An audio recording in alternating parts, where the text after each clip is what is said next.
Sur la place Stalingrad à Paris, ces sympathisants de la France insoumise exultent.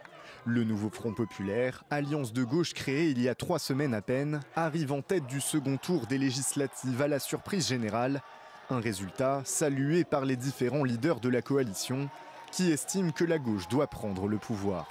Le président a le pouvoir. Le président a le devoir d'appeler le nouveau Front populaire à gouverner. Il fallait le faire. Et non seulement nous l'avons fait, mais nous avons gagné et maintenant nous allons gouverner. Avec 170 à 190 députés, le nouveau Front populaire est cependant loin de la majorité absolue à 289 sièges.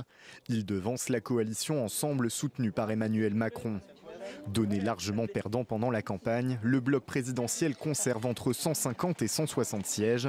Un résultat meilleur que prévu, mais qui oblige le Premier ministre Gabriel Attal à présenter sa démission.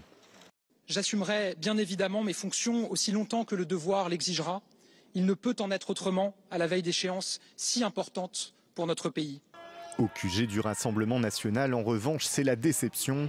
Annoncé tout proche de la majorité absolue au soir du premier tour, le parti d'extrême droite et ses alliés arrivent en 3e position avec 140 sièges environ. Un revers notamment dû au désistement de l'entre-deux tours et à un barrage républicain efficace. Jordan Bardella préfère retenir la progression de la formation de Marine Le Pen.